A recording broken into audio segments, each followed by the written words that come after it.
ಜೈ ಶ್ರೀ ಭದ್ರಕಾಳಿ ಒಡೆಯ ಶ್ರೀ ವೀರಭದ್ರ ತಂತ್ರ ಪ್ರಯೋಗ ಕನ್ನಡ ಯೂಟ್ಯೂಬ್ ಚಾನಲ್ಗೆ ಸ್ವಾಗತ ಸುಸ್ವಾಗತ.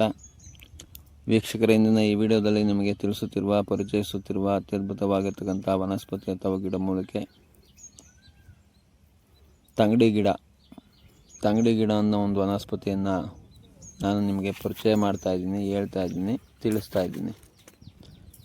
ಈ ಒಂದು ವನಸ್ಪತಿಯನ್ನು ಕೆಲವೊಂದು ಆಯುರ್ವೇದಿಕ್ ಪದ್ಧತಿಗಳಲ್ಲಿ ಸಾಕಷ್ಟು ರೀತಿಯಲ್ಲಿ ಬಳಸ್ತಕ್ಕಂಥ ವಿಧಿವಿಧಾನಗಳು ಇರ್ತದೆ. ಮತ್ತು ನಮ್ಮ ಒಂದು ವಾಮ ಮಾರ್ಗದಲ್ಲಿ ವಾಮಾಚಾರ, ಮಾಟ ಮಂತ್ರ, ತಂತ್ರ, ಕುತಂತ್ರ ಪ್ರಯೋಗಗಳಿಗೆ ಸಂಬಂಧಪಟ್ಟ ಹಾಗೆ ಇದನ್ನು ವಶೀಕರಣ ಪ್ರಯೋಗಕ್ಕೆ ಬಳಸ್ತಕ್ಕಂಥದ್ದು. ಆಯಿತಾ. ಇದು ತಂಗಡಿ ಗಿಡ ಅಥವಾ ಸ್ವರ್ಣ ಪುಷ್ಪ ಅಂತಂದ್ಬಿಟ್ಟು ಇದನ್ನು ಕರೀತಕ್ಕಂಥದ್ದು. ಇದನ್ನು ಶಿವರಾತ್ರಿ ಟೈಮಲ್ಲಿ ಶಿವನಿಗೆ ಅರ್ಪಣೆ ಮಾಡೋದ್ರಿಂದ ಇರ್ತಕ್ಕಂಥ ದಾರಿದ್ರ್ಯಗಳು, ಇರ್ತಕ್ಕಂಥ ಕಷ್ಟ ನಷ್ಟಗಳು, ಸಾಲ ಬಾಧೆಗಳು, ಈ ಥರದ್ದೆಲ್ಲ ಪರಿಹಾರ ಆಗ್ತದೆ. ಕಾಡು ಮೇಡುಗಳಲ್ಲಿ ಇರ್ತಕ್ಕಂಥ ಪುಷ್ಪಗಳನ್ನು, ಗಿಡದ ಹೂಗಳನ್ನು ಕಿತ್ಕೊಂಡು ಹೋಗಿ ಶಿವನಿಗೆ ಅರ್ಪಣೆ ಮಾಡೋದ್ರಿಂದ ಶೀಘ್ರದಲ್ಲಿ ನಿಮ್ಮ ಕಷ್ಟಗಳು ಪರಿಹಾರ ಆಗ್ತದೆ. ಇಲ್ಲಿ ಔಷಧಿಗಳು ಹೊಡೆದು ದುಡ್ಡು ಕೊಟ್ಟು ಮಾರ್ಕೆಟಲ್ಲಿ ದೊಡ್ಡ ದೊಡ್ಡ ಹೂನಾರಗಳು, ದೊಡ್ಡ ದೊಡ್ಡ ಡಿಸೈನ್ಗಳು ಮಾಡೋದು, ಹೂವುಗಳೆಲ್ಲ ಏನೇನೋ ಆಡಂಬರದ ಪೂಜೆ, ಶಿವನೊಳ್ಳೆನಯ್ಯ, ಆಡಂಬರವಾಗಿ ಶಿವನಿಗೆ ಆರಾಧನೆ ಮಾಡೋಂಗಿಲ್ಲ. ಯಾಕೆಂದರೆ ಅವನು ಸ್ಮಶಾನವಾಸಿ. ಆಯಿತಾ. ಅವನಿಗೇನು ಒಂದು ಚಮ್ ನೀರು, ಕಾಡಾಗಿರೋ ಸೊಪ್ಪು ಇಟ್ಬಿಟ್ಟು ಒಲೆಗಳು, ಬೂದಿ, ಆಯಿತಾ, ಸಗಣಿನ ಬೆರಣಿ ಮಾಡಿ ಬೆರಣಿನ ಸುಟ್ಟು ಆ ಭಸ್ಮನ ಹಚ್ಚಿರೂ ಅವನಿಗೆ ಅರ್ಪಣೆ ಆಗ್ತದೆ. ಅದು ಅವನು ಒಪ್ಕೊಂತಾನೆ. ಆಯಿತಾ. ಆಡಂಬರ, ನೀನು ಏನೋ ದೊಡ್ಡದೊಂದು ಹೂನಾರ ತಗೊಂಡೋಗಿ ಹಾಕ್ಬಿಟ್ಟು, ಹೂನಾರ ನಾನು 2000 ಕೊಟ್ಟು ತಗೊಂಡೋಗಿ ಹಾಕಿದ್ದೆ, ಅದರೊಳಗೆ ಏನಿರುತ್ತೆ, ಎಲ್ಲ ಔಷಧಿಗಳು ಹೊಡೆದಿರ್ತಾರೆ. ಅದರೊಳಗೆ ದುಂಬಿನೇ ಇರಲ್ಲ. ದುಂಬಿ ಅಂತಂದರೆ ಜೇನಿನ ತುಪ್ಪ. ಆಯಿತಾ. ಆ ದುಂಬಿ ಇರೋಂಥ ಹೂವನ್ನ ಶಿವನಿಗೆ ಅರ್ಪಣೆ ಮಾಡೋದ್ರಿಂದ ಶೀಘ್ರದಲ್ಲಿ ಸಮಸ್ಯೆಗಳು ಬಗೆಹರಿತದೆ. ಆಯಿತಾ. ಹೋಗಿ ಇದೇನೋ ಬಟಾನ್ಸು, ಅದೇನೋ ಶಾವಂತಿಗೆ,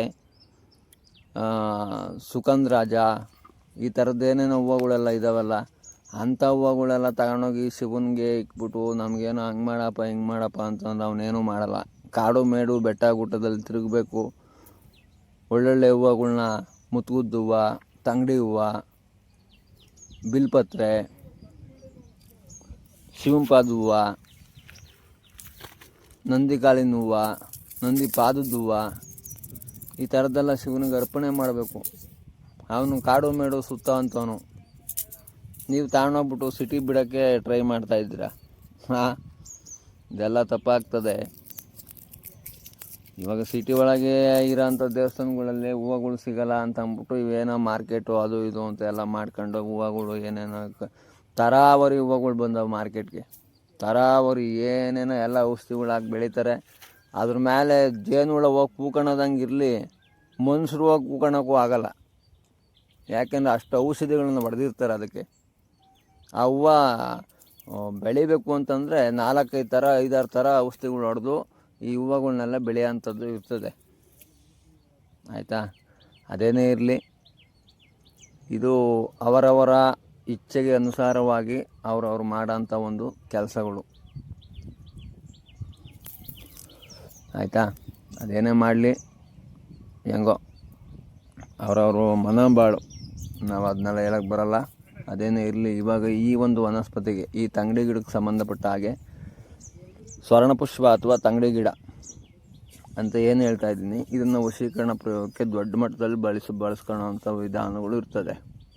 ಯಾವಾಗ ಗುರುವಾರ ಪುಷ್ಯ ನಕ್ಷತ್ರ ಇರಬೇಕು, ಆವಾಗ ಈ ಒಂದು ಗಿಡಕ್ಕೆ ಅಂಗದಾರ ಅಂತಂದರೆ ದಾರ, ಕಾಟನ್ ದಾರ, 3 ಎಳೆ ದಾರ ಬರ್ತದಲ್ಲ, ಆ ದಾರನ ತಗೊಂಬಂದು ಅದನ್ನು ಅರಿಶಿನ ಮಾಡಿ ಒಂದು ಅರಿಶಿನ ಕೊಂಬು ಕಟ್ಟಿ ಆ ದಾರನ ಈ ಒಂದು ಗಿಡಕ್ಕೆ ಗುರುವಾರ ಪುಷ್ಯ ನಕ್ಷತ್ರ ಐತೆ ಅಂದರೆ ಬುಧವಾರ ದಿವಸ ಅರಿಶಿನ ಕೊಂಬು ಮತ್ತು ಅರಿಶಿನ ದಾರನ ಇದಕ್ಕೆ ಕಟ್ಟಿ ಒಂದು ಬಿಂದಿಗೆ ಒಂದು ಚೆಂಬು ನೀರು ಹಾಕಿ ಷೋಡಶೋಪಚಾರಗಳಿಂದೆಲ್ಲ ಪೂಜೆ ಮಾಡಿ ವಿಭೂತಿ ಗಂಧ ಅಕ್ಷತೆ ಈ ಥರದ್ದೆಲ್ಲ ಇಟ್ಟು ಎಲ್ಲ ಪೂಜೆ ಮಾಡಿ ಸಾತ್ವಿಕವಾಗಿ ಒಂದೊಳ್ಳೆ ಬೆಲ್ಲದ ಅನ್ನವನ್ನು ತುಪ್ಪ ಹಾಕಿ ಚೆನ್ನಾಗಿ ಅನ್ನ ಮಾಡಿ ನೀಟಾಗಿ ಶುದ್ಧವಾಗಿ ತುಂಬ ಮಡಿಯಿಂದ ಆ ಬೆಲ್ಲದನ್ನವನ್ನು ಮಾಡಿ ಅದನ್ನು ಅಥವಾ ಪಾಯಸವನ್ನು ಆದರೂ ಮಾಡಿ ನೈವೇದ್ಯ ಮಾಡಿ ಈ ಗಿಡಕ್ಕೆ ನೀಟಾಗಿ ಪೂಜೆ ಮಾಡಿ ಈ ಹೂವಿನ ರೆಕ್ಕೆಗಳನ್ನೆಲ್ಲ ಬಿಡಿಸ್ಕೊಂಡು ಹೂವುಗಳನ್ನೆಲ್ಲ ಕಿತ್ಕೊಂಡು ಅದನ್ನು ತಗೊಂಡೋಗಿ ನೆರಳಲ್ಲಿ ಚೆನ್ನಾಗಿ ಒಣಗಿಸ್ಬೇಕು, ಅದನ್ನು ಭಸ್ಮ ಮಾಡಬೇಕು. ಆಯಿತಾ? ಇದು ಸ್ತ್ರೀ ಪುರುಷ ವಶೀಕರಣ ಮಹಾಪ್ರಯೋಗ. ಯಾರು ಹೆಣ್ಮಕ್ಳು ಋತು ಆಗಿರ್ತಾರಲ್ಲ, ಅವ್ರ ಬಟ್ಟೆ ಇರ್ತದಲ್ಲ, ಅವ್ರ ಬಟ್ಟೆನ ಸುಟ್ಟು ಭಸ್ಮ ಮಾಡಿ ಮತ್ತು ಈ ಹೂವು ಇರ್ತದಲ್ಲ, ಈ ಹೂವನ್ನ ಚೆನ್ನಾಗಿ ಒಣಗಿದ್ದಿರ್ತದಲ್ಲ, ಒಣಗಿದ್ದಾದ್ಮೇಲೆ ಅದನ್ನೆಲ್ಲ ಚೆನ್ನಾಗಿ ಅರ್ದು ಕುಟ್ಟಿ ಚೂರ್ಣ ಮಾಡಿ ಈ ಡೇಟ್ ಆಗಿರೋಂಥ ಅಂದರೆ ಈ ಋತು ಆಗಿರೋಂಥ ಒಂದು ಬಟ್ಟೆ ಇರ್ತದಲ್ಲ, ಆ ಬಟ್ಟೆ ಒಳಗೆ ಮಿಶ್ರಣ ಮಾಡಿ ಒಂದು ಲವಂಗ ಮತ್ತು ಜಾಕಾಯಿ, ಒಂದು ಹೆಬ್ಬೆಟ್ಟು ಗಾತ್ರ ಇರ್ತದೆ ಜಾಕಾಯಿ ಅಂತಂದ್ಬಿಟ್ಟು. ಆಯಿತಾ? ಆ ಜಾಕಾಯಿ ಮತ್ತು ಲವಂಗನ ಎರಡು ಕುಟ್ಟಿ ಚೂರ್ಣ ಮಾಡಿ ಇದ್ರೊಳಗಡೆ ಹಾಕಿ ಯಾವುದಾದ್ರೂ ಊಟದಲ್ಲಿ ಮಿಶ್ರಣ ಮಾಡಿ ಪುರುಷನಿಗೆ ಕೊಡೋದ್ರಿಂದ ಆ ಸ್ತ್ರೀ ಯಾರು ರಜಸ್ವಾಳೆ ಆಗಿರ್ತಾರೆ ಆ ಸ್ತ್ರೀ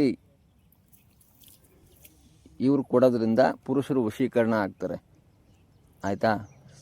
ಇನ್ನು ಇವರು ಪುರುಷರು ಸ್ತ್ರೀ ವಶೀಕರಣ ಮಾಡ್ಕೋಬೇಕು ಅಂತಂದರೆ ಯಾರು ವಶೀಕರಣ ಮಾಡ್ಕೋಬೇಕು ಅಂತ ಇರ್ತಾರೆ, ಯಾರನ್ನ ವಶೀಕರಣ ಮಾಡ್ಕೋಬೇಕು ಅಂತ ಇರ್ತೀರ ಅವ್ರಿಗೆ ಇದ್ರ ಜೊತೆಗೆ ಅಂದರೆ ಈ ಹೂವಿನ ರೆಕ್ಕೆಗಳು ಇವೆಲ್ಲ, ಈ ರೆಕ್ಕೆನೆಲ್ಲ ಕುಟ್ಟಿ ಚೂರ್ಣ ಮಾಡಿ ಪೌಡ್ರ್ ಮಾಡಿ ಎತ್ತಿಕೊಂಡಿರ್ತೀರಲ್ಲ, ಅದರೊಳಗಡೆ ವೀರ್ಯಸ್ಖಲನ ಮಾಡಿಕೊಂಡು ಅದನ್ನು ಮಿಶ್ರಣ ಮಾಡಿ ಅದನ್ನು ತಗೊಂಡೋಗಿ ಅವ್ರ ಹೊಟ್ಟೆಗೆ ಹಾಕೋದ್ರಿಂದ, ಊಟದಲ್ಲಿ ಅಥವಾ ಜ್ಯೂಸಲ್ಲಿ ಇನ್ನೊಂದು ಮತ್ತೊಂದರಲ್ಲಿ ಮಿಕ್ಸ್ ಮಾಡಿ ಅವ್ರ ಹೊಟ್ಟೆಗೆ ಹಾಕೋದ್ರಿಂದ ಅವರು ಶೀಘ್ರದಲ್ಲಿ ವಶೀಕರಣ ಆಗ್ತಾರೆ. ಆಯಿತಾ? ಇದು ಸ್ತ್ರೀ ಪುರುಷ ವಶೀಕರಣ ಮಹಾಪ್ರಯೋಗ. ತುಂಬ ಅದ್ಭುತವಾಗಿ ಕೆಲಸ ಮಾಡ್ತದೆ, ಮಾಡಿ ನೋಡಿ.